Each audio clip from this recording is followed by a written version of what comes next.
Micheléi 31, versets 13 et 14. Donc on va continuer l'enseignement sur les proverbes, sur la femme talentueuse. Et on s'est arrêté au verset 12. Donc l'enseignement a été fait. Donc on va poursuivre sur le verset 13 et 14, parce que ça englobe. En fait, je vais enchaîner sur les deux, ça va être plus simple. Donc, à travers ce verset, je vais lire. Elle cherche de la laine et du lin, et elle travaille de bon cœur avec ses paumes. Elle est comme les navires d'un marchand, elle amène sa nourriture de loin. Je relis. Elle cherche de la laine et du lin, et elle travaille de bon cœur avec ses paumes. Elle est comme les navires d'un marchand, elle amène sa nourriture de loin. Donc ici, on va regarder, on va faire un peu de grammaire, de français, et on va regarder les mots qui sont utilisés, les verbes d'action utilisés pour cette femme. Donc on voit d'abord dans le verset 13, on voit le mot chercher. Donc elle cherche de la laine et du lin. Donc le verbe d'action ici c'est chercher. Le deuxième verbe c'est travailler. D'accord ? Et dans le verset 14, le verbe d'action, c'est amener. Donc on vous dit qu'elle est comme les navires d'un marchand, elle amène sa nourriture de loin. Donc il y a 3 verbes d'action, 3 grands verbes qui sont des verbes d'action, qui se rapportent à la femme. C'est le verbe chercher, travailler, amener. Et on va s'arrêter d'abord sur ces verbes-là pour faire ressortir le caractère aussi de la femme talentueuse. Pourquoi c'est important de parler de cette femme-là et de faire ressortir certaines caractéristiques ? Parce que souvent quand on lit la Bible, à travers notre arrière-plan éducationnel, culturel ou même, linguistique, on a tendance souvent à survoler les mots, à survoler les expressions ou survoler les tournures, les mots qui sont utilisés. Et on passe à côté de certaines pépites, j'ai envie de dire, ou de certains enseignements que le Père veut nous transmettre. Le Père a Yoshua Mashiach qui veut nous transmettre. Parce que nous parlons, quand on parle de la femme talentueuse, il y a un arrière-plan aussi où on parle de l'Église. Ça, on l'avait vu dans d'autres enseignements antérieurs. Mais là, on s'adresse aussi à la femme. Bien sûr, les hommes, bien sûr, en temps normal. Mais là, je m'adresse plutôt aux femmes. D'accord ? Donc là, on va s'arrêter d'abord sur ces verbes-là. Donc déjà, on va voir le verbe chercher. Nous allons chercher les définitions des mots dans le dictionnaire. Donc le verbe chercher, on va regarder dans le dictionnaire le Robert. Ça c'est vraiment des études classiques qu'on est en train de faire, mais c'est des études qui sont importantes. Donc le verbe chercher, c'est... Donc dans le dictionnaire le Robert, il me dit c'est s'efforcer de découvrir, de trouver. Essayer de découvrir. Donc la solution, machin. Qu'est-ce qu'ils me disent encore ? Essayer d'obtenir. Essayer de parvenir à. Voilà. Ça veut dire aussi provoquer. Parvenir à. Donc le mot chercher, on montre qu'il y a une démarche d'effort qui a été produite. Le mot chercher, en fait, quand on regarde bien, on voit qu'il y a une démarche d'effort. On s'efforce de découvrir, essayer de découvrir, essayer d'obtenir. On cherche à avoir. On cherche à avoir. Vous voyez, j'arrive pas même à trouver le mot, mais on tente d'obtenir. On tente d'arracher, de trouver quelque chose. Vous voyez ? Et ça, c'est très important de voir cette définition-là. C'est très, très important parce que ça va nous permettre de comprendre là où Dieu veut nous emmener.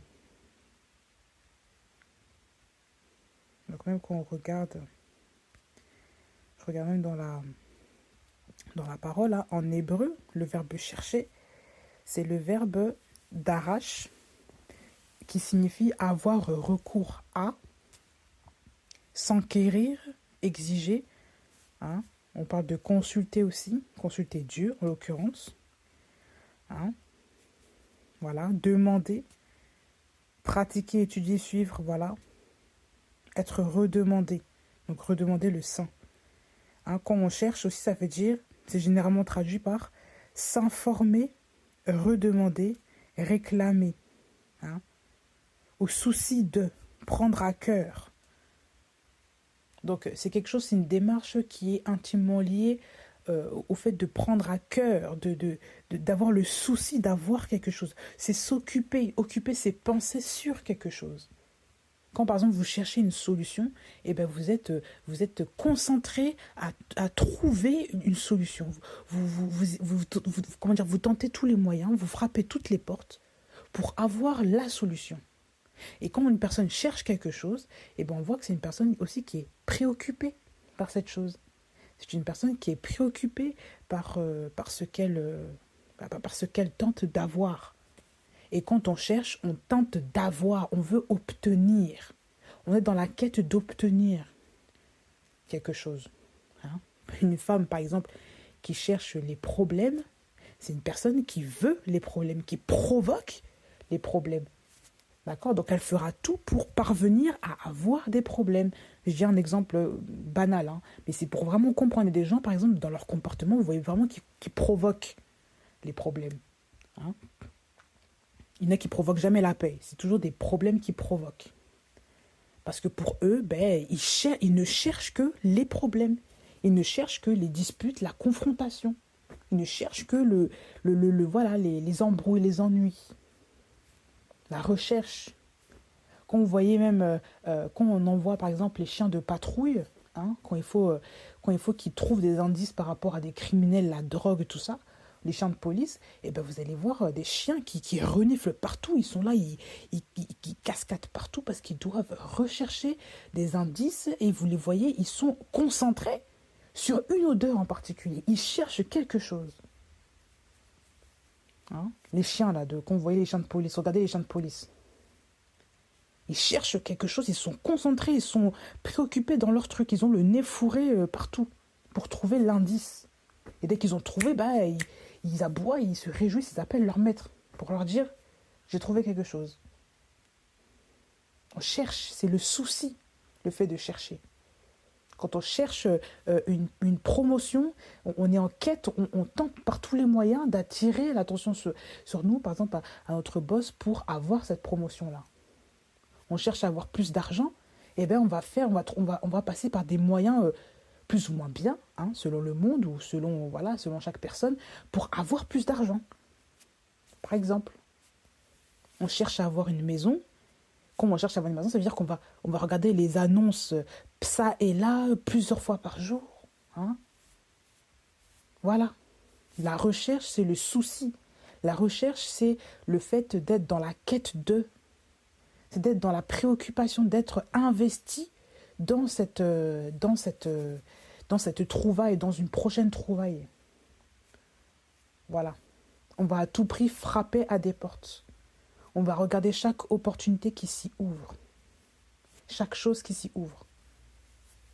Voilà. C'est ça la recherche. C'est ça le fait de chercher, c'est ça. Et quand on regarde cette femme, quand on parle, on vous dit qu'elle cherche de la laine et du lin. Elle cherche. Donc déjà, premier verbe, c'est une femme qui cherche. Pourquoi est-ce qu'on s'arrête sur la recherche ou sur le fait de chercher? Je vais encore regarder d'autres définitions. Parce que moi, vous savez que j'aime les définitions très précises. Et j'aime aussi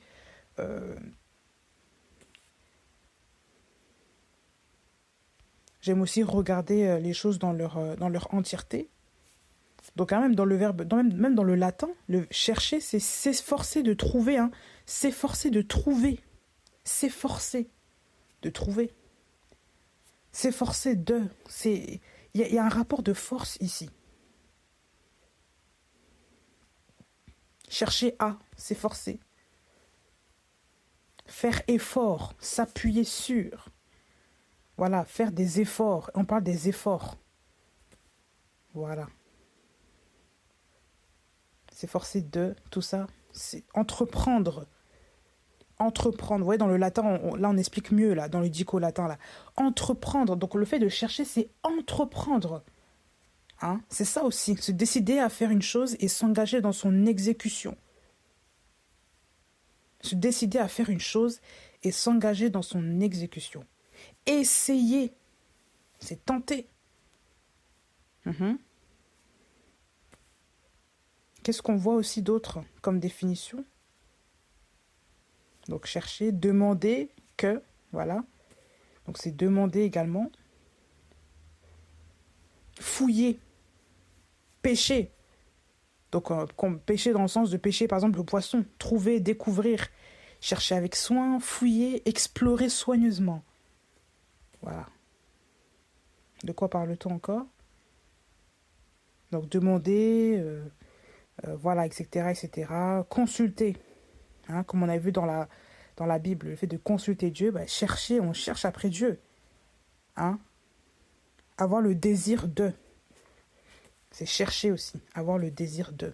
Donc, le verbe chercher, on voit que c'est un verbe de quête, c'est un verbe d'action. Quand on cherche quelque chose, on recherche quelque chose, on est vraiment dans le fait d'entreprendre une action afin de trouver quelque chose qu'on veut obtenir là.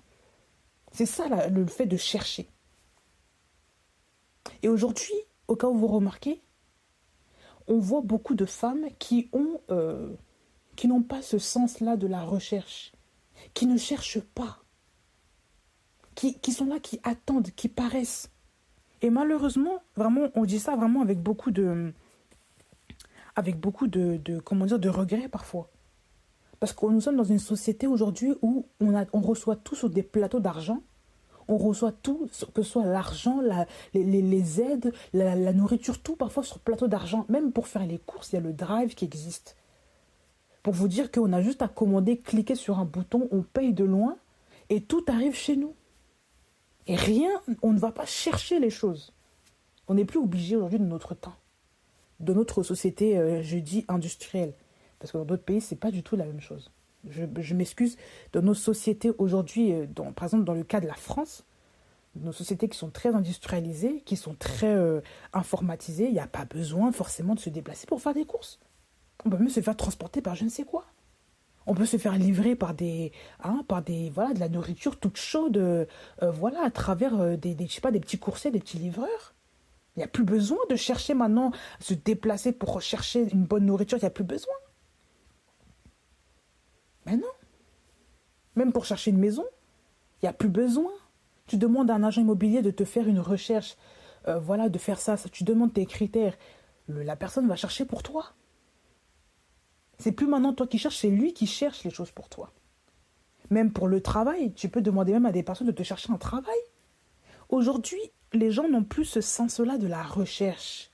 Le fait de chercher, d'investiguer, de s'investir, de fouiller, de creuser, de tenter d'obtenir, de découvrir. Beaucoup de femmes, beaucoup de gens en général n'ont plus ce sens-là. On ne s'investit plus pour les mêmes choses. Aujourd'hui, par exemple, les femmes vont plus chercher à se faire belles, elles vont plus chercher à attirer l'attention sur elles, elles vont plus chercher à avoir un homme qui a beaucoup d'argent ou même à avoir de l'argent soi-même que de chercher, par exemple, à transmettre une éducation à leurs enfants, que de chercher à bâtir quelque chose pour le futur, l'avenir de leurs enfants ou de leur famille, si elles n'ont pas d'enfants. On ne va pas chercher dans les choses durables. On va chercher des choses qui sont éphémères et qui se rapportent à nous. Quand on remarque, c'est ça. Aujourd'hui, c'est le nous qui prime. Ce n'est pas la cause des autres. Ce n'est pas la cause d'une famille. Ce n'est pas la cause de notre couple ou de nos enfants. Ce qui aujourd'hui nous prime, comment dire, ce qui prime aujourd'hui même dans notre cœur, c'est la quête d'avoir quelque chose pour nous. Et quand on regarde souvent, nous sommes dans un temps où les gens sont de plus en plus égoïstes, centrés sur eux. On fait les choses pour nous. Ah, pour rattraper ma jeunesse. Ah, parce que quand j'étais petit, j'ai pas pu faire ça. Maintenant, je vais commencer à penser à moi.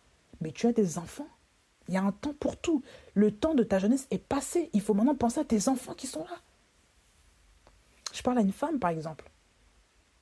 Toi, tu penses que quand tu étais jeune, peut-être que les choses ont été bâclées de ton côté parce que tu n'as pas eu le temps pour je ne sais quoi, pour t'épanouir quand tu étais plus jeune, quand tu étais des enfants. Et maintenant, quand tu es un peu plus âgé, tu veux commencer à penser à toi d'une autre manière. Mais tu as encore des enfants qui sont jeunes et qui s'attendent à toi. Et tout l'argent, tu le dépenses dans autre chose. Tu le vilipendes, tu gaspilles ton argent dans autre chose au lieu de l'investir pour tes enfants. Tu penses que le Seigneur ne voit pas ce genre de choses? Le Seigneur te voit, ma sœur. Il t'interpelle, il te dit, mais non, pense d'abord à ta fille, à tes fils, plus tard qu'ils se marieront demain. Mets de l'argent de côté pour eux, même pour les petites choses qu'ils veulent faire, qu'ils veulent entreprendre. Mets des choses de côté pour eux. Pourquoi tu prends l'argent, tu t'achètes du n'importe quoi comme ça, là? Ou tu t'achètes des, je sais pas, des sacs Chanel, Louis Vuitton, je sais pas, des trucs à n'en pas finir, alors que tes enfants. Donc parfois ils ont peut-être une scolarité à payer pour demain, des études à payer, un scooter à payer, une assurance à payer, un futur mariage. Voilà, il faut avancer l'argent. Non, on ne veut pas de ça. On veut toujours penser à nous. Parce qu'on se dit nos enfants sont grands. Mais tes enfants sont grands où? Ils n'ont pas encore quitté la maison. Ça ne veut pas dire que l'enfant a 15 ans qu'il est grand. Il a encore besoin de sa mère. Ben oui, il a encore besoin de voilà. Il a même besoin de ton exemple en tant que mère. Quand tu gaspilles l'argent, quel exemple vas-tu donner à ton enfant? Et on trouve ça normal. Aujourd'hui, on voit beaucoup de mères qui ne cherchent qu'à se faire plaisir qu'à elles. Elles oublient tout leur entourage. Elles oublient les enfants, elles oublient le mari, elles oublient la famille parfois qui galère alors qu'elles, elles ont l'argent. Je ne dis pas qu'il faut non plus chercher à faire ceux-là qui, je sais pas, qui donnent tout en désordre. C'est pas ça. Je n'ai pas dit ça. Mais quand même, être une femme respectueuse des autres. La Bible dit aussi dans la femme vertueuse, on le verra plus tard, que cette femme-là tend les mains aux nécessiteux. Elle tend ses mains aux nécessiteux. Je vais même faire un bond dessus pour vous montrer. Hein. C'est où même?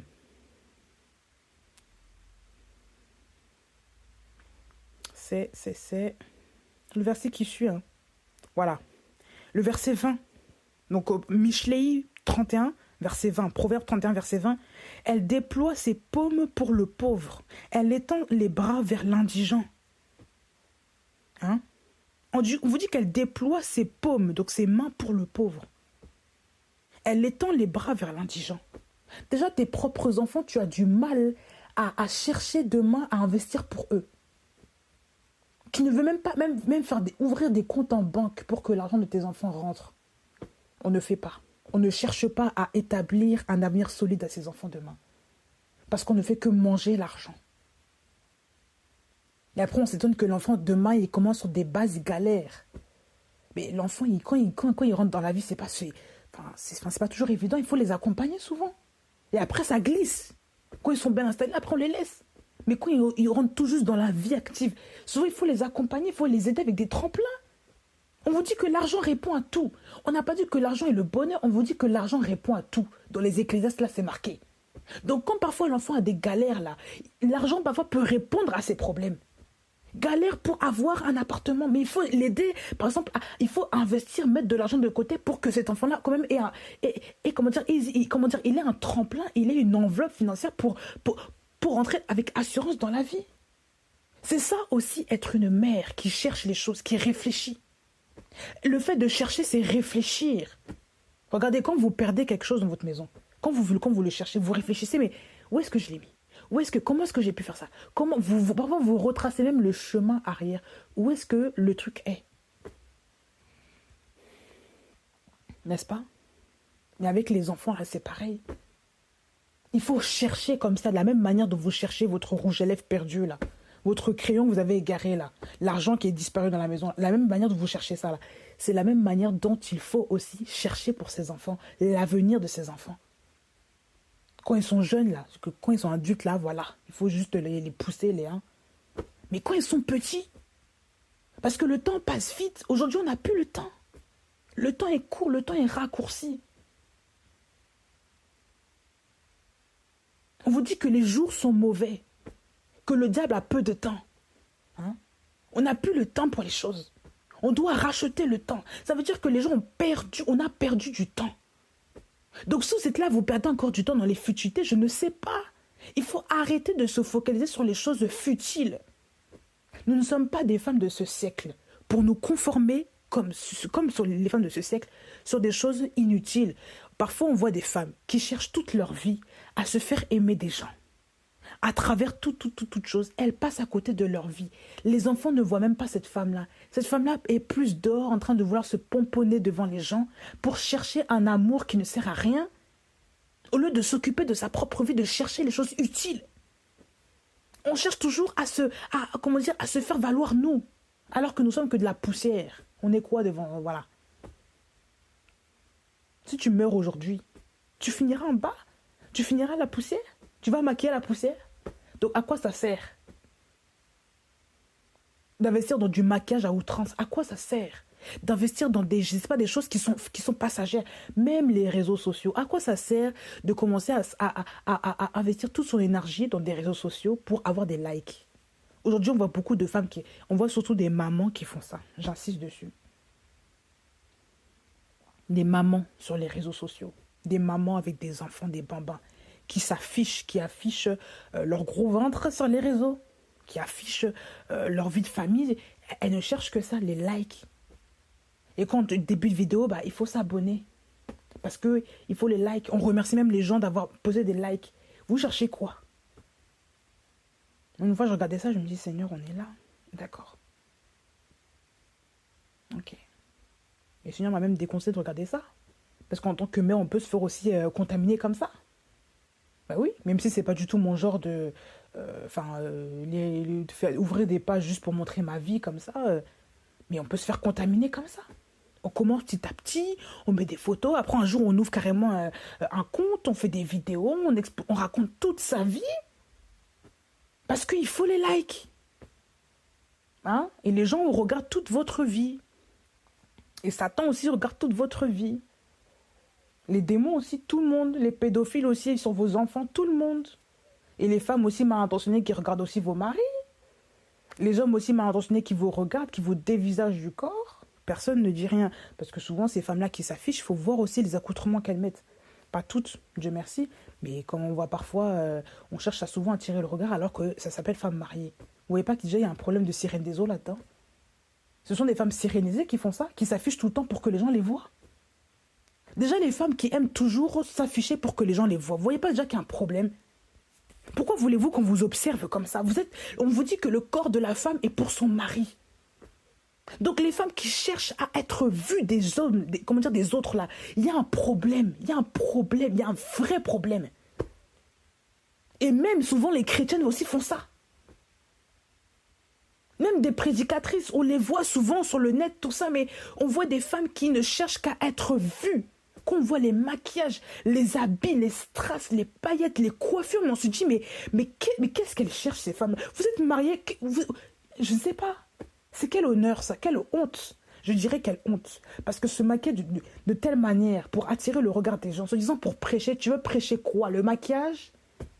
Il faut être vrai. Prêche Sephora, prêche Kiko, prêche Marionneau, mais ne prêche pas la parole. Parce que quand on te voit, on ne voit que l'image du monde.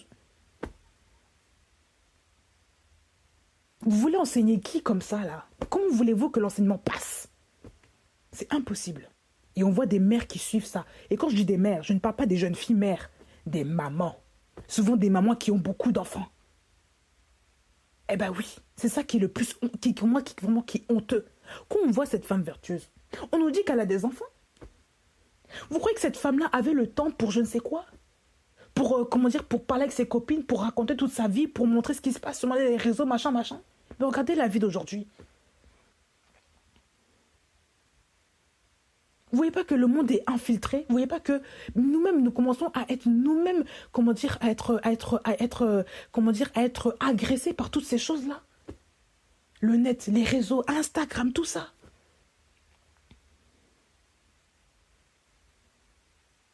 La Bible nous dit bien que nous ne sommes pas du monde. Nous sommes dans ce monde, mais nous ne sommes pas du monde. Ça veut dire quoi cette phrase? Nous sommes dans ce monde, D'accord? Nous avons une mission à faire dans ce monde. Nous sommes la lumière de ce monde, oui. Nous sommes le sel de la terre, oui. Mais nous ne sommes pas de ce monde. Nous ne devons pas nous conformer à ce siècle présent. C'est ce que la Bible dit dans le livre des Romains. Et le verbe se conformer, ça veut dire quoi? Ça veut dire, comment dire, on va même voir ce mot-là. Voilà, le verbe se conformer. Qu'est-ce que ça veut dire se conformer? Se conformer, définition. Se comporter de manière à être en accord avec. Vous voyez? Se comporter à être de manière en accord. On voit mettre une chose en accord, en harmonie avec une haute prise pour modèle. Donc ça veut dire que le modèle là que nous voyons, c'est le monde. Et les gens qui regardent tellement les choses du monde vont commencer à être en accord, en harmonie avec le monde. Donc c'est normal que les femmes qui regardent par exemple tellement le maquillage vont commencer à ressembler aux femmes qu'elles regardent. Parce qu'elles vont commencer elles ont ça comme modèle. Elles vont commencer à regarder ça. Or que la Bible nous dit que nous devons fixer nos regards sur Yoshua. Dans le livre de Hébreux, là, il me semble. Nous devons fixer nos regards sur Yoshua. Ben oui.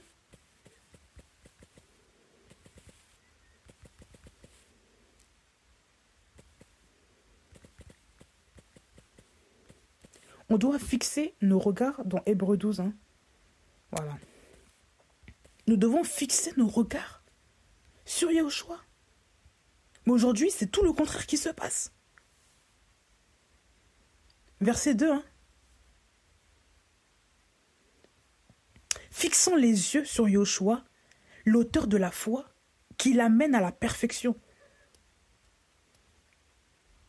En échange de la joie qui lui était réservée, il a souffert la croix. Ayant méprisé la honte, il s'est assis à la droite du trône d'Élohim. Je vais relire à partir du verset 1er, c'est mieux. Nous donc aussi, puisque nous sommes entourés d'une si grande nuée de témoins, mettons de côté tout fardeau et le péché qui nous entoure avec habileté, et courons avec persévérance dans l'arène qui est placée devant nous. Fixant les yeux sur Yahushua, l'auteur de la foi, et qui l'amène à la perfection. En échange de la joie qui lui était réservée, il a souffert la croix, ayant méprisé la honte, et il s'est assis à la droite du trône d'Élohim. On vous dit, fixant les yeux sur Yahushua, l'auteur de la foi, et qui l'amène à la perfection. Nous devons fixer nos yeux sur la parole qui est Yahushua lui-même. Nous devons fixer nos yeux sur cet homme-là, sur celui qui a payé de son sang la croix. Nous devons fixer nos yeux sur lui. Fixer le fait que nous fixions les yeux sur la parole, nous allons commencer à nous conformer à la parole. Mais si nous ne faisons que regarder le monde, nous allons nous conformer au monde. Nous allons détruire notre image en Yahushua. Donc ce n'est que normal que nous voyons aujourd'hui des femmes. En fait, quand vous voyez les femmes, l'apparence des femmes, leur accoutrement, leur manière de penser, vous voyez qui elles observent plus. Si elles observent la parole, vous verrez le comportement du Mashiach en elles. Si vous voyez le monde, vous verrez aussi le comportement du monde en elles. Donc des femmes qui sont à outrance, qui sont des apparences à outrance. Maquillage à outrance, les habits serrés comme pas possible, toujours le fait d'être vu devant tout le monde. On veut être vu de partout, mais pourquoi? Parce que c'est le monde qui nous impose cela. Comme il y a des youtubeuses qui se montrent de partout, aussi il faut que nous soyons partout. Parce que c'est le monde. Cette divination de l'homme là. Cette starisation de l'homme. L'homme veut être vu de tous. L'homme veut être connu de tous. L'homme veut être acclamé, veut être élogé par tous. Comme s'il a remplacé Elohim. L'homme ne veut pas qu'on ne le voit plus. Aujourd'hui, c'est le cas.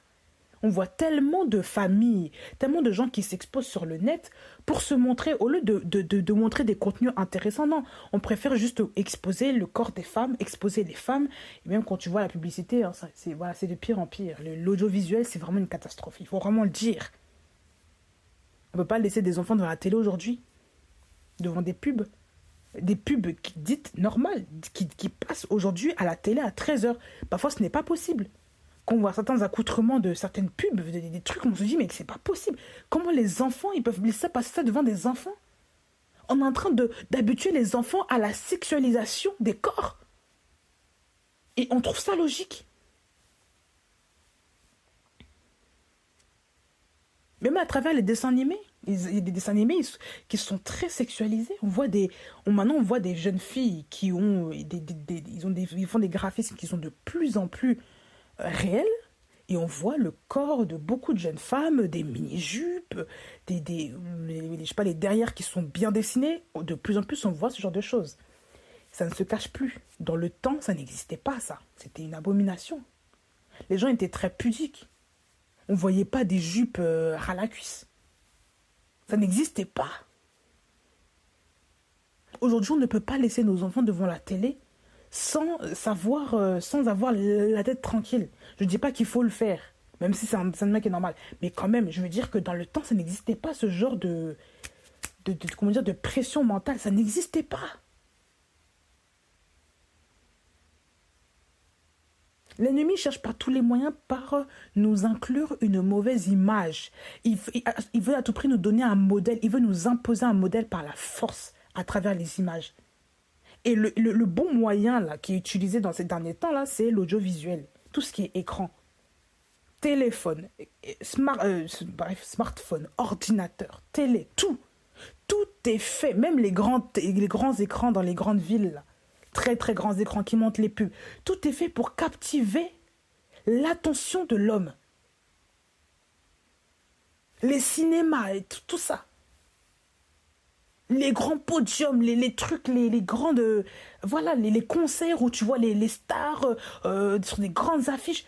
Toutes ces choses-là, c'est fait pour montrer un modèle, pour que l'homme ne se fixe plus sur Yoshua, qui ne cherche plus Yoshua, mais qui se fixe sur le modèle humain du monde.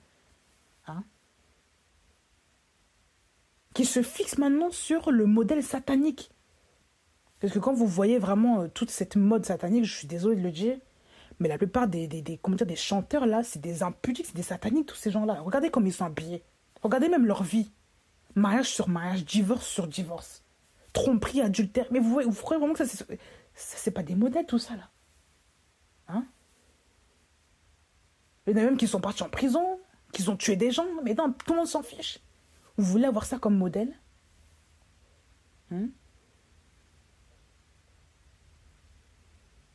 Et quand vous regardez ces femmes-là, c'est comme si vous acquiescez, vous mettez aussi en accord avec les démons qui sont en elles.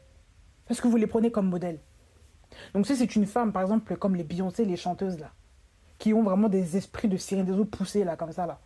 Hein? Vous êtes là, vous vous maquillez comme ces femmes-là, vous voulez chanter comme elles, vous coiffez comme elles. Vous ne croyez pas que l'esprit derrière, c'est ça, il vous influence. Donc vous aussi, vous avez aussi la même influence que le même esprit. Vous allez commencer à vous comporter comme elles. Ben oui.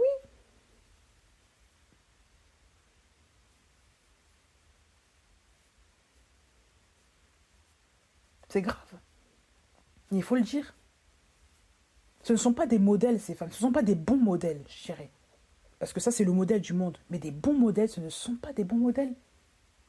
Même les youtubeurs, ce ne sont pas des bons modèles. Si elles n'ont pas des contenus qui sont corrects, ce ne sont pas des bons modèles. Quand tu vois des femmes toujours dénudées qui se maquillent, là, en quoi c'est ça un modèle? Non. C'est pas logique tout ça. Il faut quand même qu'on se dise les choses, je sais pas. Il faut aussi que les mères reprennent leur place auprès de leurs filles, qu'elles leur enseignent ces choses-là. Les mères qui sont assises dans la parole. Parce que souvent on dit, elles sont jeunes, elles vont comprendre plus tard. Mais non, il faut les reprendre maintenant. Vous voyez que vos filles commencent à déraper, commencent à vouloir faire comme les choses du monde. Il faut leur dire, c'est la parole sur quoi il faut se fixer. Il ne faut pas se fixer sur les réseaux sociaux là. Donc déjà, voilà, tout ce qui est réseau, Facebook, machin, Instagram, ce ne sont pas des choses à conseiller voilà, pour vos filles. Honnêtement, excusez-moi, avec toute la perversité qu'il y a aujourd'hui sur les réseaux, sur Internet, hein, vous êtes libre après de faire ce que vous voulez avec vos enfants, bien sûr. Mais quand même, aujourd'hui, avec tout ce qu'il y a comme perversité, les filles sont de plus en plus exposées à se dénuder, à montrer leur corps, révéler voilà, à s'exposer devant les gens et aux prédateurs aussi.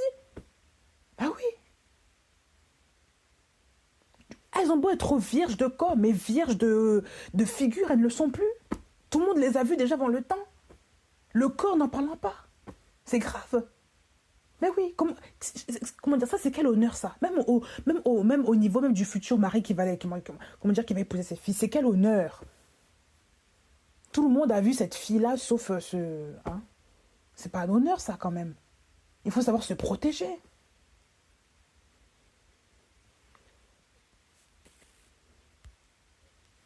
Il faut savoir se protéger. La femme doit chercher des choses qui sont viables, qui sont bonnes. Et ici, on voit qu'elle cherche de la laine et du lin. Pourquoi la laine et le lin? Parce que quand on voyait dans l'époque antique, la laine et le lin étaient des matériaux de qualité que les gens utilisaient pour faire des étoffes, machin, des choses de qualité qui tiennent dans le temps. Eh ouais, oui. Qu'on voit même la laine, c'était un des matériaux les plus... un des matériaux qui servait le plus, hein, depuis l'Antiquité, qui était vraiment utile pour faire quand même pas mal de choses. Ah oui.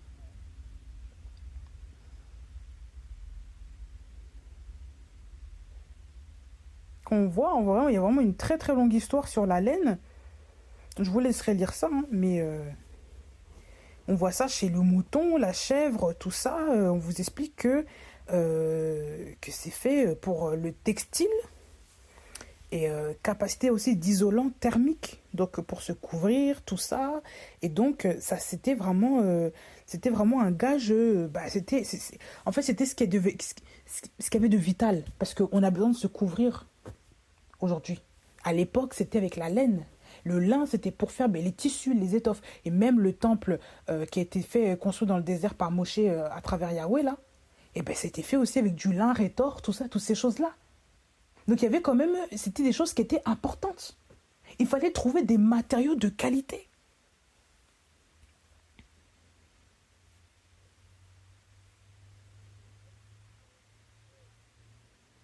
Ce sont des choses qui sont très importantes. Regardez, on vous dit que la laine est utilisée dans tous les domaines du textile. Hein, dans tous les domaines. Donc literie, vêtements, sous-vêtements, chapellerie, chaussons, éco-construction, ameublement, décoration, accessoires, etc., etc. Donc depuis le temps ancien, les gens travaillaient avec la laine. Hein? Donc cette femme-là cherchait les choses utilitaires. Et elle cherchait les choses pourquoi? Pour sa famille. On s'en doute bien. Elle cherchait les choses pour sa famille. Elle cherchait aussi les choses pour faire du commerce. Mais oui, pour revendre, pour faire vivre sa famille. Donc ici, la femme, quand elle fait les choses, c'est pour les choses utilitaires. On ne la voit pas dans les choses futiles. On voit que c'est une femme qui investit pour sa famille, qui investit pour ses enfants, qui creuse, qui veut trouver quelque chose pour sa famille, qui investit son temps, son argent, tout pour sa famille.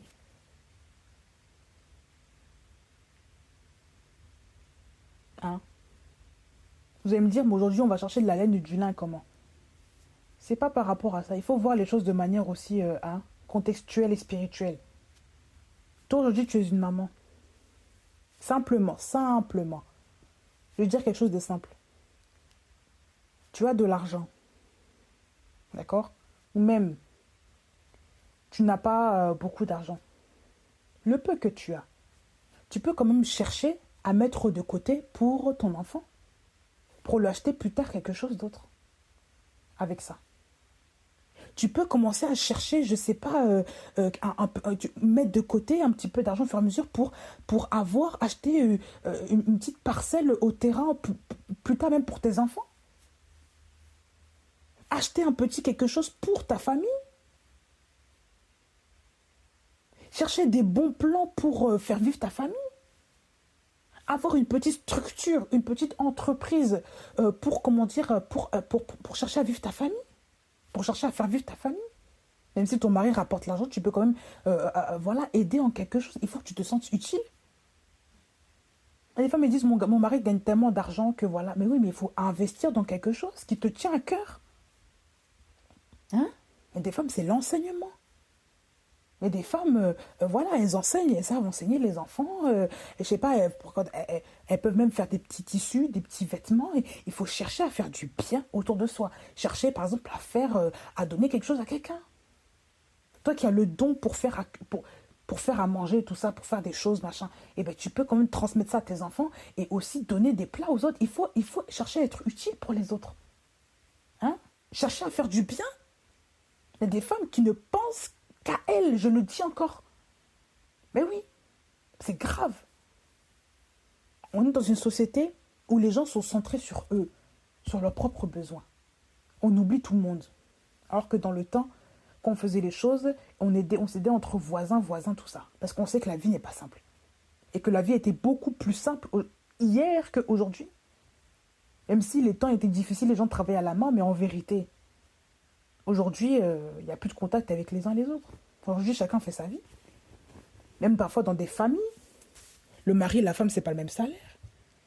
Ben oui, tout le monde s'en fout. Si le mari n'a pas le même salaire que la femme, c'est pas un problème. Enfin, en gros, si le mari ne donne pas l'argent à sa femme, c'est pas un problème. La femme en plus cache l'argent qu'elle reçoit au mari, machin, parce qu'il faut pas que... Voilà, c'est pas un problème. Parce que les gens, en fait, voilà, ils sont indépendants, mais c'est plus un couple, tout ça, là. Ce sont des couples déformés, des couples mondains. Mais le couple selon Christ n'est pas comme ça.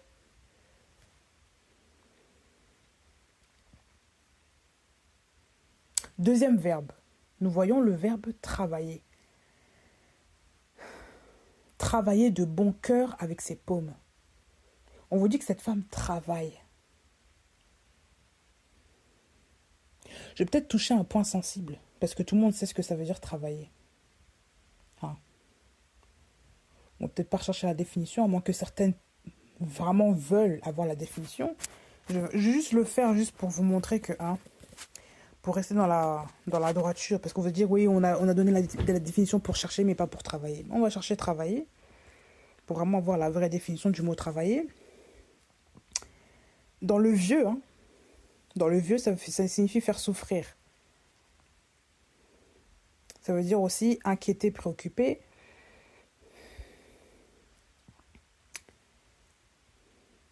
Chercher à acquérir ou perfectionner. Ok. Soumettre à des influences volontaires de manière à faire agir de telle ou telle façon. Consacrer son activité à. Faire tous ses efforts pour obtenir en vue d'eux. Donc en fait, quand on voit même faire tous ses efforts, machin, on retrouve un peu le verbe chercher. Consacrer son activité à, voilà. Agir d'une manière suivie avec plus ou moins d'efforts pour obtenir un résultat utile. Donc, exercer une activité professionnelle, effectuer un exercice, fonctionner pour la production, agir, subir une force, une action, être agité. Donc on vous montre que le travail, c'est le mouvement. On bouge, ça bouge. On vous montre que le travail, c'est agir. C'est aller vers une action. C'est se consacrer à une action dans le but de tirer quelque chose. Travailler à, ou pas. Fonctionner pour la production. Exercer une activité, donc c'est le verbe exercer, effectuer, hein, agir, hein. Donc, on utilise aussi le verbe avec les mains. Tout ce qui est le verbe d'action, c'est souvent des verbes qui sont utilisés avec les mains. On fait quelque chose avec nos mains. C'est comme si la femme fabrique. Donc, la femme ici est acteur. Parce qu'on vous dit qu'elle travaille. On vous dit ici qu'elle travaille de bon cœur avec ses paumes. Donc, c'est une femme qui met la main à la pâte. Ce n'est pas une femme oisive qui ne reste là à rien faire, attendre juste que la cave tombe, que les aides arrivent. C'est une femme qui cherche. Même si vous savez que vous ne pouvez pas faire des choses, vous ne pouvez pas, par exemple, travailler de manière physique parce que vous êtes arrêté, malade ou quoi que ce soit. Mais vous pouvez quand même chercher des solutions, chercher, trouver des... Vous dépatouiller pour avoir quelque chose. Avoir une solution.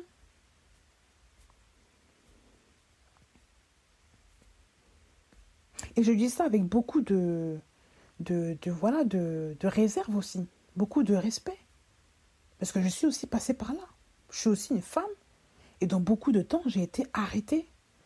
Ça peut être par diverses situations.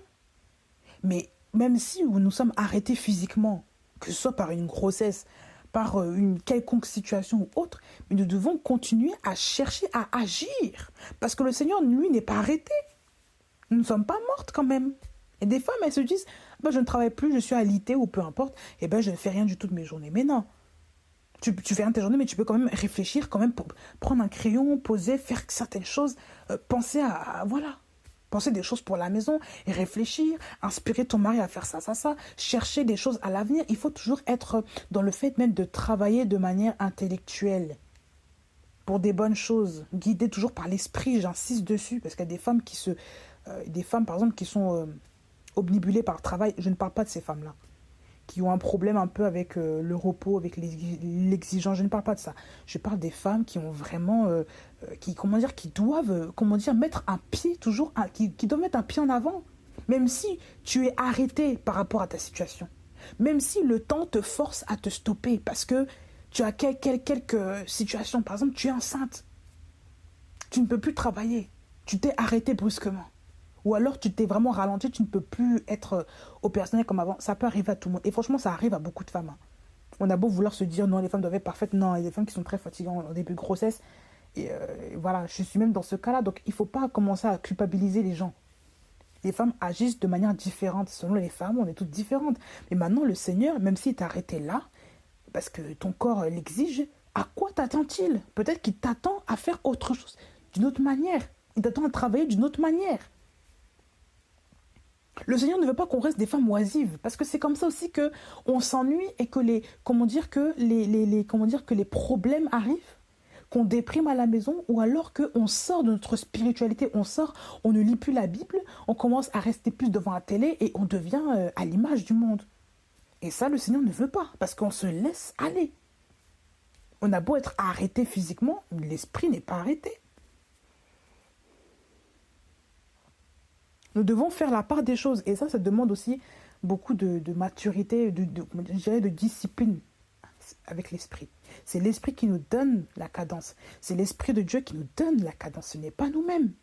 Souvent, on se donne une fausse cadence. On se dit, je dois travailler comme ça parce que je suis machin, machin. Mais non, l'esprit n'est pas là. Souvent, on voit des femmes qui travaillent avec acharnement et souvent, ça finit après en burn-out ou en AVC. Mais oui, parce que l'esprit n'est pas là. Mais quand l'esprit est là, le Seigneur te dit stop, il te dit reprends, avance, là tu appuies sur l'accélérateur, etc. C'est le Seigneur qui nous gère, ce n'est pas nous-mêmes. Voilà pourquoi la Bible dit qu'il faut marcher par l'esprit et nous ne serons jamais assujettis par la chair. C'est ce que la Bible dit, il faut marcher par l'esprit. Le travail que nous devons faire, les femmes, c'est en esprit. Il faut vraiment comprendre cela. Le Seigneur ne veut pas que nous soyons des femmes oisives. Que ce soit sur le plan professionnel, ça peut arriver que nous soyons arrêtés pour telle raison. Ça peut arriver même que nous soyons malades. Parce que nous sommes humains, nous sommes dans un corps, la chair est faible. Donc si tu chopes un virus, si tu chopes une maladie, ça peut arriver que tu sois alité, que tu ne puisses plus bouger. Ça peut arriver que tu ne puisses plus être actif, que tu ne puisses même pas nourrir tes enfants. Parce que tu es tellement malade que tu ne peux pas. Mais est-ce que cela veut dire que spirituellement tout s'arrête? Et des femmes, quand elles s'arrêtent, tout s'arrête en même temps. La prière, l'éducation des enfants, la propreté, le ménage, tout s'arrête. Certaines femmes même peuvent faire le ménage, mais elles ne veulent pas le faire. Parce qu'on se dit qu'on est trop malade pour faire le ménage. Alors que quand il y a d'autres personnes qui arrivent, on se dépêche pour faire le ménage. Mais non, mais en vrai, c'est que tu peux faire le ménage. C'est juste que tu ne veux pas le faire. Si tu as des problèmes pour faire le ménage, tu demandes de l'aide. Mais ne dis pas que tu ne peux pas faire le ménage.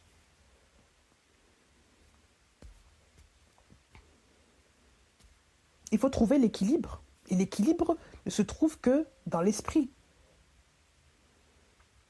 Si on oublie la place du Saint-Esprit qui est le premier dans notre vie, c'est normal que notre vie devienne un fiasco et devienne un mélange de bizarreries.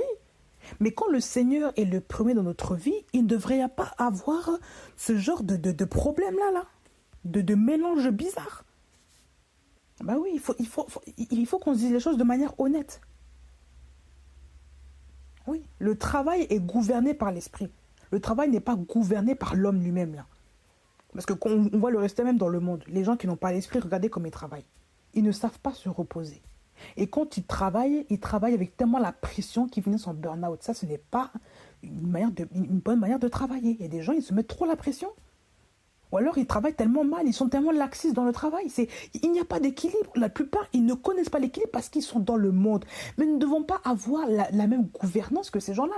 Parce que nous avons comme gouverneur le Saint-Esprit. Nous sommes du royaume d'Élohim. Ça veut dire que nous connaissons le roi des rois. Eux, ils ont le roi de ce siècle. Nous avons le roi des rois. Nous gouvernons au-dessus de ça.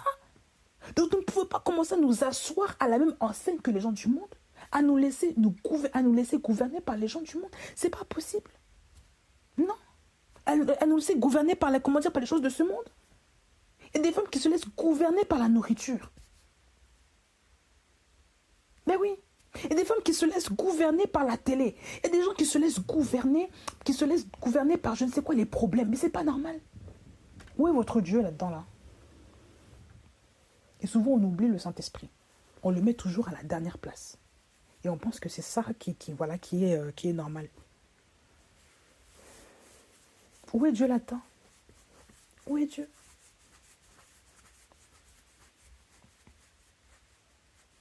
Il faut que nous soyons des femmes gouvernées par l'esprit. Il y a des femmes gouvernées par l'esprit, c'est pas des femmes qui vont commencer à crier Jésus toute la journée, c'est pas ça. C'est des femmes capables de travailler en temps et en heure et de se reposer en temps et en heure et de pratiquer telle activité ou pas en temps et en heure. Selon même leur état familial et selon ce que leur Saint-Esprit leur dit. Mais quand c'est le Saint-Esprit qui te conduit, il n'y a pas de débordement, il n'y a pas de problème. Mais quand c'est la chair qui te gouverne, tu vas voir qu'il y a un trop-plein quelque part ou il y a un pas assez quelque part. Parce qu'il n'y a pas d'équilibre. La chair ne connaît pas l'équilibre. Parce qu'elle n'est pas juste. Il n'y a que Elohim qui est juste. Et la Bible ici dit, dans ce passage-là, toujours le verset 13, qu'elle travaille de bon cœur avec ses paumes. Avec le bon cœur. Quand tu travailles là, où que tu sois, quand tu exerces une activité, parce que quand je dis travail, c'est pas forcément travailler dehors ou travailler à la cuisine, travailler au champ, c'est pas ça. Quand je parle du travail, je parle le fait d'exercer une activité. Il faut que nous travaillions avec le bon cœur. Le bon cœur, c'est pas oui, je travaille et puis je souris. Non. Quand tu exerces une activité physique, je reviens dessus. Quand tu pratiques, quand tu fais des efforts pour obtenir quelque chose, comme on l'a vu dans les définitions, quelle que soit la charge, quelle que soit l'activité que tu fais, mais le cœur doit y être. Même s'il y a des tâches qui sont pénibles, mais tu dois avoir quand même une âme paisible quand tu travailles. Je parle surtout de ça. Il y a des femmes, quand elles travaillent, elles n'ont pas l'âme paisible. Mais oui, parce qu'il manque la joie du Seigneur. La Bible dit que la joie du Seigneur est notre force. Et pour faire une activité, il faut de la force, parce qu'on vous dit que c'est s'efforcer à faire quelque chose. Donc la joie du Seigneur, qui est votre force, doit vous aider. Comment est-ce que le Seigneur... Bon, la Bible dit qu'il faut que nous soyons en tout temps joyeux. Mais il n'y a que par le Saint-Esprit, il n'y a que par la présence de l'Esprit que nous pouvons faire déborder cette joie et cet amour pour les tâches que le Seigneur nous amène à faire. Donc déjà, on voit déjà que la femme vertueuse est une femme spirituelle. Parce que regardez les femmes du monde, juste, je ne veux pas les juger, ni me dire, mais observez-les un petit peu. Regardez les charges du travail. Regardez comment ces femmes souffrent. Souvent, ce sont des femmes qui sont victimisées dans leur travail, qui sont agressées, qui rentrent, qui sont fatiguées, qui se battent pour leur travail, pour garder leur place. Parce qu'il y a des hommes qui leur font l'ombre, ou il y a des hommes qui les menacent même de les faire expulser. Et ce sont des femmes souvent qui travaillent plus que les autres pour ne pas que le poids de leur grossesse impacte leur travail, parce qu'elles sont obligées de faire 2 fois plus d'efforts que les... Elles ne sont pas épanouies. Elles ont plus la traque que le bonheur d'aller travailler. Certaines vont vous dire, je suis content d'aller travailler. Ça, c'est sûr. Mais dans certaines situations, ce n'est pas toujours le cas. Quand elles travaillent, c'est parce qu'elles doivent travailler. Si beaucoup de femmes vous disaient que je voulais rester à la maison, certaines seraient restées à la maison pour... Voilà. Aujourd'hui, les femmes sont obligées de revenir sur un plan sur le marché du travail pour pouvoir subvenir aux besoins de la famille. Mais c'est à contre-cœur. Et souvent, elles sont obligées de rester dans des postes qu'elles n'aiment pas. Ah oui. Je ne dis pas qu'il y a des travaux qui ne sont pas bien, qu'il y a des sous-travaux, il y a des sous-machins. Mais quand tu peux faire, quand tu as une passion dans ta vie, que tu veux travailler dans cette passion, que tu ne peux pas, parce que tu n'as pas d'expérience, tu n'as pas la qualification, tu es obligé de rester à un travail qui te dévalorise selon toi, hein, et que tu n'aimes pas, c'est quand même frustrant. En quoi ces femmes-là travaillent de bon cœur avec leurs pommes, Elles sont obligées de travailler, mais ça, ce n'est pas la paix du Seigneur. Certes, on a un travail, mais le Seigneur ne te voit pas là. Moi, vous savez, pour expérience, j'étais dans un travail où j'avais beaucoup... j'étais très bien, hein, j'étais quand même assez bien payée, j'étais manager, j'avais pas de problème, j'aimais bien ce que je faisais. Mais le Seigneur, à un moment donné, ne me voyait plus là. Il me voyait à autre chose. Et sachant que c'était le début de ma première grossesse, donc dans ces cas-là, j'étais dans un cas de figure où les choses, ça allait plus. Parce que j'étais fatiguée, j'en pouvais plus, ça n'allait plus. Et je me sentais encore à nouveau enfermée dans ce nouveau rôle de responsable. Mais je disais, mais finalement, dans ce rôle-là, je me sens pas bien. On dirait qu'on me contrôle encore parce qu'il y avait encore d'autres directives à avoir, à faire. On ne te laisse rien faire. Tu es comme un pion juste dans la peau d'un manager. Tu as juste le titre, mais en vérité, tu es comme un pion qu'on utilise pour faire ce qu'on veut de toi. Hein. Tu n'as même pas la casquette d'un manager. Voilà, tu es un manager, mais juste par titre, par obligation. Parfois, tu fais les choses. Mais en vérité, tu es juste un pion qu'on a posé là parce qu'on a besoin de combler les effectifs.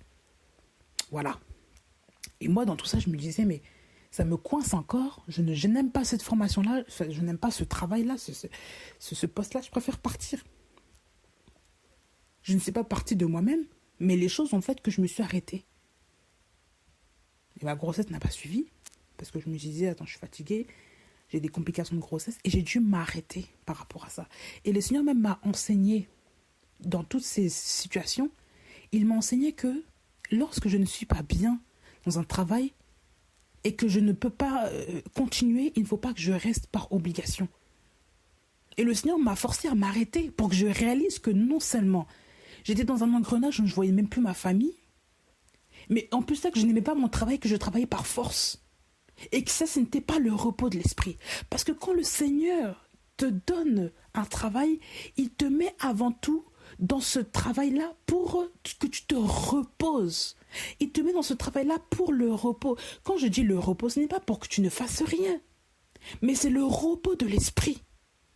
On va le voir, par exemple, je vais revenir dedans dans Bereshit, dans Genèse. Vous allez voir. Dans Genèse 2,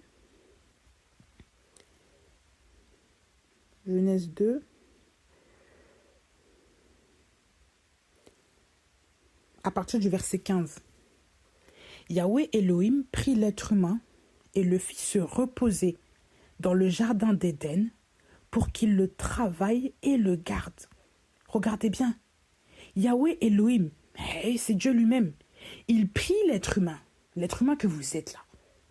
Il le fit se reposer dans le jardin d'Éden pour qu'il le travaille et le garde. Le premier homme qui a travaillé sur terre, c'est Adam. Ce n'est pas votre employeur, ce ne sont pas vos parents, ce n'est pas votre grand frère, votre grande sœur, les personnes que vous idolâtrez là. Ce ne sont pas ces personnes-là.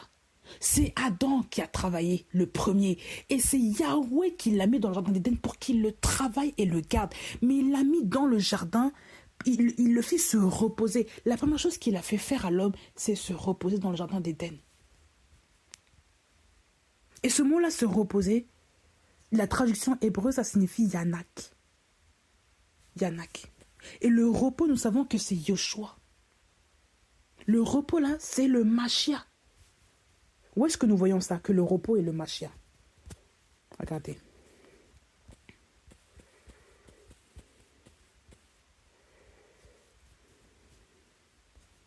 Matthieu 11. Matthios 11. Matthieu 11. Verset 28. Venez à moi, vous tous, là c'est Jésus qui parle. Venez à moi, vous tous qui êtes fatigués et chargés, et je vous donnerai du repos. Et regardez juste à la suite. Prenez mon joug sur moi et apprenez de moi, car je suis doux et humble de cœur, et vous trouverez le repos pour vos âmes. Car mon joug est doux et mon fardeau est léger. Là, regardez, on parle du joug, on parle d'un fardeau. On parle d'un fardeau, hein. Mais on vous dit que celui du Seigneur est comment dire qu'il est, il est léger, que son fardeau et que son joug est doux et que son fardeau est léger. La légèreté, la douceur. On vous parle du repos. On vous dit que vous trouverez le repos pour vos âmes. Il faut prendre le joug du Machia pour avoir son repos. Et comment ça se traduit tout ça là? Prendre le joug du Seigneur, ça veut dire quoi, ces machins? Accepter, mettre le Seigneur dans sa vie au premier plan. Venez à moi et dites, vous tous qui êtes fatigués et chargés, je vous donnerai du repos. Tu es fatigué, ma soeur, de travailler comme une dingue? Comment dire? Même tu ne vois pas de sens à ta vie? Viens au Seigneur. Viens auprès du Père. Le Seigneur peut-être qu'il va faire un changement qui va te bouleverser même dans ta vie de travail, dans ta vie de tous les jours. Mais au moins, tu auras le repos de ton âme, je t'assure. Parce que moi, cette nouvelle-là m'avait bouleversée. Je m'étais arrêtée, j'étais obligée de m'arrêter alors que j'avais une jeune équipe qui n'était pas formée. Mais le Seigneur m'a forcé à m'arrêter. Parce que je n'étais pas dans le repos du Père. Ça n'allait pas, j'allais finir en dépression. Ça n'allait pas. En plus, enceinte, c'était compliqué. Et je me plaignais au Seigneur. Mais je devais travailler parce que j'avais un contrat. Et le Seigneur a permis que cette grossesse-là m'arrête. Ah oui. Et quand je me suis arrivée à la maison, je me suis arrêtée, il n'y avait plus de douleur. Mais on m'avait arrêté de force, on m'avait dit, vous ne reprenez pas un travail, madame, parce que ça fait déjà 3 fois que vous arrêtez, hein, c'est déjà des signes, ça ne va plus. Les charges étaient horribles. Je dormais, j'étais sur mon ordinateur, je m'endormais sur mon ordinateur. Je me réveillais dans la nuit et je recommençais le lendemain à 7h, c'était dur. C'était une catastrophe, mais j'arrivais pas à suivre, parce que mon corps ne tenait plus. Déjà à cause de la grossesse, mais même les charges. Je me disais, Seigneur, c'est pas ma place ça. Je ne veux pas avoir cette place finalement. Parce qu'on m'impose trop de choses et en plus de ça, j'étais enceinte, on ne me ménageait pas forcément. Et vous vous rendez compte de toute cette pression que le monde vous fait subir? Comment dire, vous savez que quand il a une pression que le Seigneur veut que vous subissiez, vous allez la supporter, vous allez dire, je peux le faire. Vous savez qu'au fond de vous, vous savez que vous êtes dans le plan du Seigneur. Pour ceux qui sont spirituels, vous savez que ça, c'est l'épreuve du Seigneur. Mais il y a des choses, je vous assure, il y a des choses. On se dit, non, Seigneur, ça, c'est hors de ma portée, je ne peux pas. Et le Seigneur, parfois, il coupe certaines choses. Il coupe certains travails, il coupe certaines circonstances, il fait cesser les choses. Parce que là, il dit, c'en est trop, c'est assez. Parce que ma fille n'est plus dans le repos, mon fils n'est plus dans le repos. Et il faut parfois accepter d'être dans la volonté du Seigneur, de s'arrêter, d'être dans le repos pour reprendre un travail qui va respecter votre engagement auprès du Seigneur et qui va vous amener dans la paix du Seigneur. La joie du Seigneur est votre force. Je vais vous donner ce verset-là. Pour ceux qui ne le connaissent pas. Qu'est-ce que c'est que ça?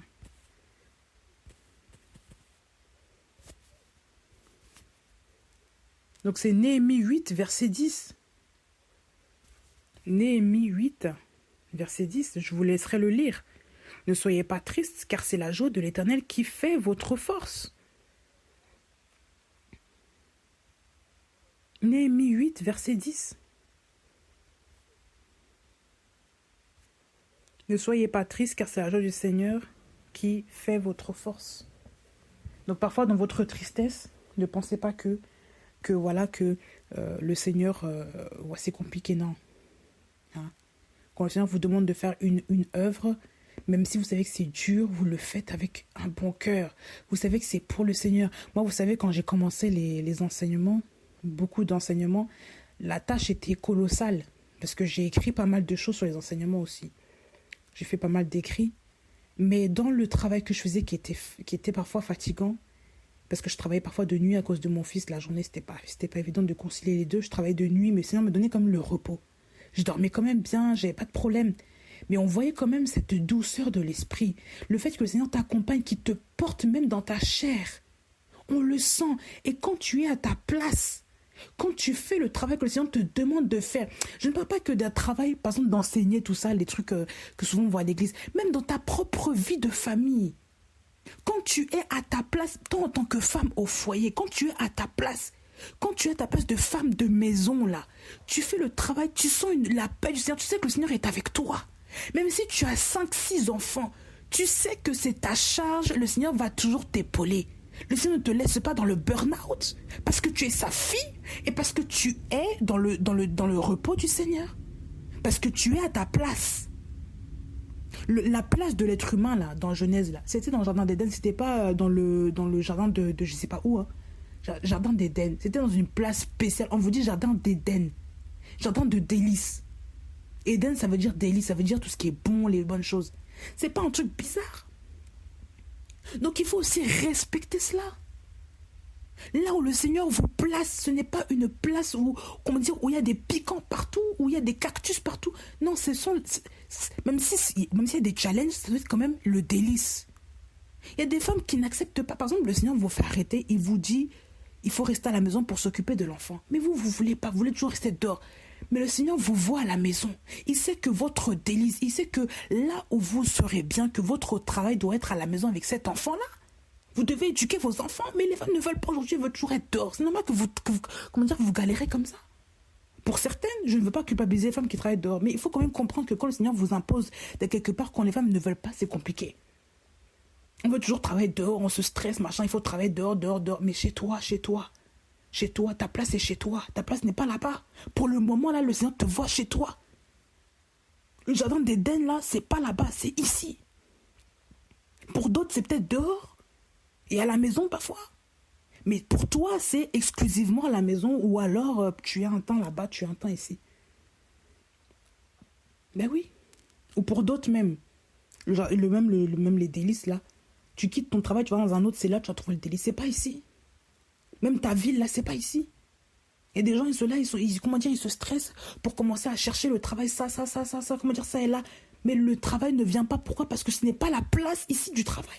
Tu dois aller voir ailleurs pour trouver ton délice. Mais oui. C'est normal qu'on trouve... Même il y a des gens qui ne trouvent pas à cause de ça.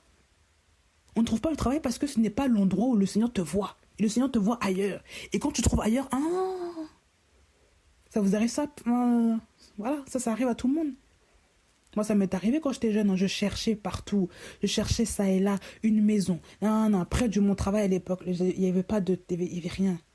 Mais c'était dans l'endroit, dans une grande ville que j'ai trouvé. Par contre, dans la ville où je travaillais, c'était une petite ville, je ne trouvais pas. Mais le Seigneur me voyait dans la grande ville. Là, j'ai trouvé directement tout ce qu'il y avait là-bas. Ça s'est fait naturellement. Les choses se sont faites naturellement. Mais parfois, quand on force, c'est la même, ça ne marche pas. Il faut écouter l'esprit. Quand le Seigneur vous amène à travailler quelque part, il veut avant tout que vous vous reposiez en lui, parce qu'il est le repos. Il est le Shabbat. Il est le maître du Shabbat. Le Seigneur, le Shabbat, c'est le repos. Le Seigneur n'est pas celui qui vous oblige à faire une charge alors que c'est... il vous oblige à faire une tâche alors que c'est trop haut pour vous. Il n'est pas dedans. Le Seigneur veut que vous soyez des femmes épanouies. Il veut que vous soyez des personnes épanouies dans ce que vous faites. Même si les tâches sont parfois pas simples, mais il sait que vous allez pouvoir les surpasser. Et il va vous épauler pour ça parce que vous êtes à sa place et vous êtes dans le repos du Père. Vous êtes dans sa volonté parfaite en fait. Est-ce que vous comprenez ce que je suis en train de dire? Le repos, c'est le Machia.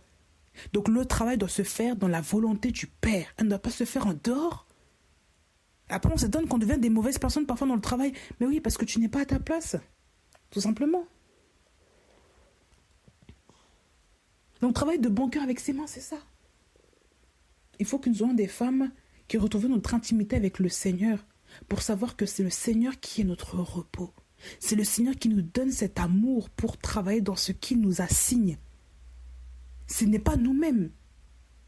Ce n'est pas parce que tu as beaucoup d'argent que tu seras heureuse. Ne crois pas ça. C'est faux. Tu as beau travailler bien, gagner des bons salaires, mais si tu n'es pas en paix, ça ne sert à rien. À quoi ça sert de travailler pour que ton âme soit détruite à la fin? Ça sert à rien. Ah oui.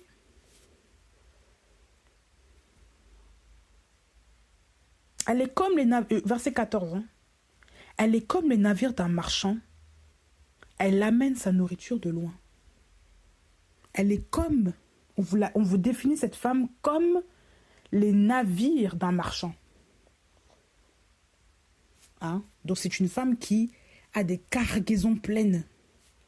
Et on vous dit qu'elle amène sa nourriture de loin. Donc quand elle revient quelque part, hein, vous voyez, le fait d'amener sa nourriture de loin, c'est parce qu'elle est partie chercher aussi. Donc ça correspond toujours au verbe chercher et au verbe travailler. Et comme je l'ai dit, si vous voulez absolument être des femmes, McDrive ou tout ça, vous ne trouverez jamais le repos de vos âmes. Vous ne le trouverez pas. Vous ne le trouverez pas.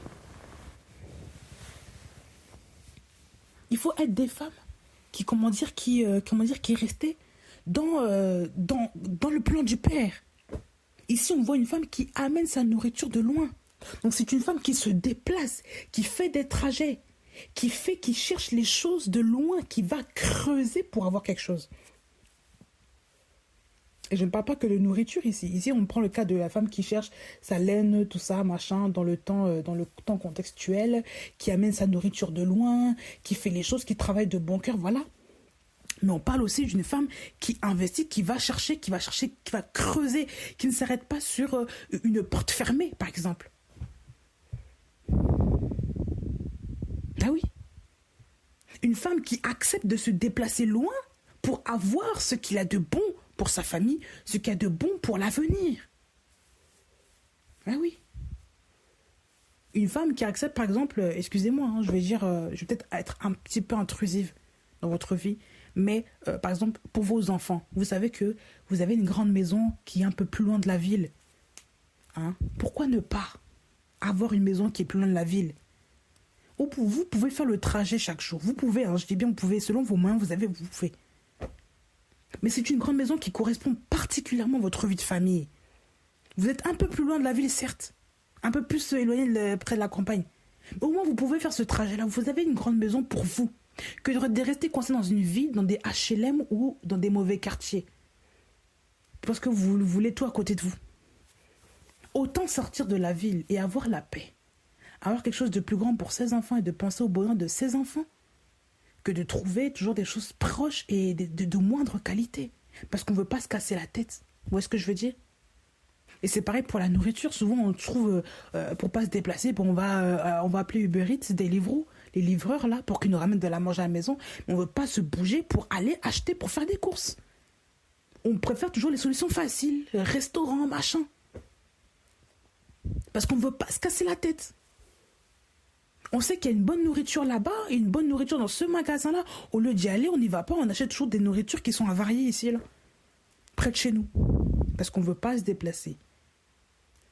Tu sais que l'école de ta fille qui est à côté de la maison, l'école de l'enfant, elle n'est pas forcément bien. Il y a toujours des histoires bizarres.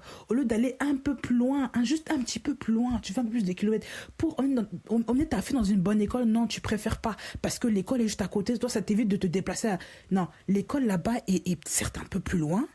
Hein, il y a un coût quand même de transport, mais c'est mieux. L'éducation de ta fille sera mieux que si elle est dans l'école à côté. Tu veux pas. Pourquoi? Parce que c'est à côté. On veut la facilité. Vous voyez ce que je disais au début? Les gens ne veulent plus chercher, les gens veulent la facilité. Les gens veulent ce qu'il y a de plus simple. Ah oui. On veut ce qu'il y a de plus simple. On ne veut pas se dépatouiller pour avoir les choses. On ne veut pas.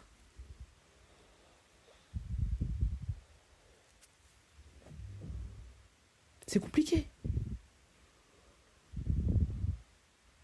Tu veux pas aller chercher le travail qui est loin? Parce que c'est pas... Voilà, certes, c'est un peu plus loin, mais au moins, c'est ça qui va payer ta maison, tout ça, là. Ben oui. C'est au moins ça qui va permettre que tu vas pouvoir rembourser ton crédit de maison, par exemple. Même si c'est peut-être à 1 heure de chez toi.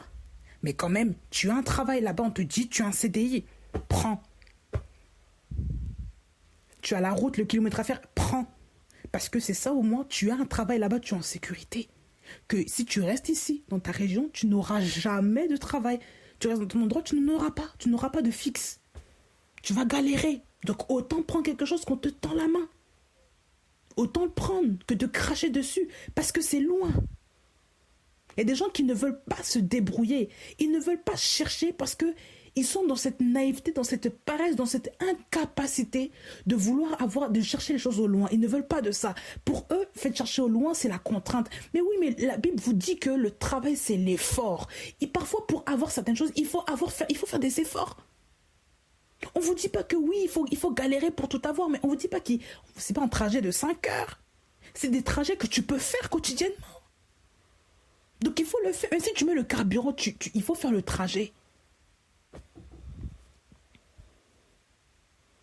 Il y a des gens qui ne veulent pas se bouger, vous comprenez? Il y a des gens qui ne veulent pas se bouger parce que pour eux, se bouger, ça fait référence à, je sais pas quoi, à une honte, à une sorte de vie précaire. Mais c'est pas ça la vie là. Il y a des gens qui galèrent plus que vous, il y a des gens qui travaillent, qui ne gagnent même pas, je sais pas, 10 euros par heure. Et ils vont quand même travailler pour nourrir leurs enfants parce qu'ils n'ont pas le choix. Et vous qui avez le choix, vous ne voulez pas avoir ce choix-là. Parce que vous ne voulez pas de contraintes. Beaucoup de gens ne veulent plus de contraintes. Ils ne veulent pas chercher. Ils ne veulent pas de contraintes. Ils préfèrent s'endormir et attendre toujours les aides. Attendre toujours les aides des gens. Attendre que les choses viennent à eux. Ils ne veulent pas se débrouiller. Ça, c'est un caractère qui n'est pas biblique. Parce que Dieu n'aime pas ce genre de choses. Quand Dieu était de son trône, il est descendu sur terre pour chercher l'humain, là, pour... Attendez, regardez tout l'effort qu'il a fait, là. De venir dans un corps de chair, le corps faible, là, pour venir sauver sa créature. Il ne s'est pas rabaissé pour ça. Pourquoi vous ne pouvez pas même aller dans un trajet plus loin pour avoir quelque chose? Vous ne voulez même pas faire les choses minimales. Alors que le Seigneur Yeshua a tout fait à la croix. Il s'est fait cracher dessus par des humains. Lui qui est Elohim, lui qui est... Il aurait pu dire, attends là, c'est trop. J'aurais pas pu faire tout ça. Et le Seigneur ne s'est pas arrêté là. Il faut faire parfois des efforts pour avoir ce que l'on veut. Il faut faire des efforts pour avoir ce que l'on veut. Les gens ne veulent plus bouger, ne veulent plus d'efforts. Voilà pourquoi ils traînent, voilà pourquoi ils galèrent. On se retrouve avec des gens qui sont, fainéants. Parce qu'ils ne veulent pas bouger. Comment voulez-vous qu'on vous dise les choses? Le travail, ça se fait sous la gouvernance de l'esprit. Et quand le Seigneur t'ouvre une porte, ne la ferme pas automatiquement parce que toi, tu ne veux pas, parce que c'est compliqué, parce qu'il y a des contraintes, ça. Il ne faut pas faire des choses comme ça.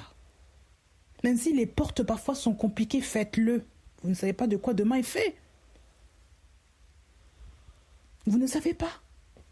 Même si le Seigneur vous impose une cadence parfois rigide pendant un temps, ce sera pour un temps futur où vous serez mieux. Vous ne savez pas. Il faut respecter, il faut écouter.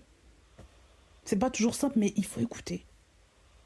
Dans le temps, les gens ne se plaignaient pas autant parce qu'il n'y avait que ça. Les gens travaillaient au champ, ils ne se plaignaient pas autant. Certes, c'était dur, la vie était dure, oui, mais ils voyaient leurs enfants, ils voyaient leur famille qu'il fallait nourrir. Ils n'avaient pas le choix. Aujourd'hui, les gens ne veulent plus parce qu'il y a tellement de choix, il y a tellement de facilité qu'on ne veut plus rien faire. On se dit, oui, moi je travaillais avant à côté, moi je ne vais pas bouger pour faire autant. Moi je ne veux pas. Mais attendez, qu'est-ce que c'est que ça là? Voilà. Il faut savoir se sortir les mains dans les poches pour commencer à travailler de bon cœur là. Avec le Seigneur, bien sûr. Il faut accepter que le Seigneur vous impose certaines rigueurs, que ce soit dans sa volonté, tout simplement. Il faut arrêter de toujours vouloir se plaindre du matin au soir. C'est compliqué, machin, machin. Après, on se dit on ne trouve pas de travail, mais c'est normal, parce que vous ne voulez pas vous bouger.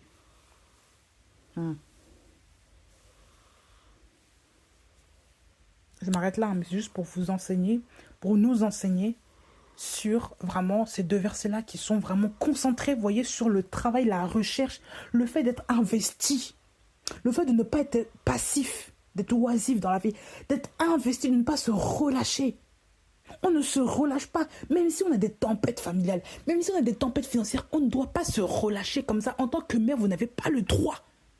Vous qui avez donné des naissances à des enfants, comment pouvez-vous les lâcher comme ça, je sais pas, du haut d'un immeuble comme ça là? C'est pas possible.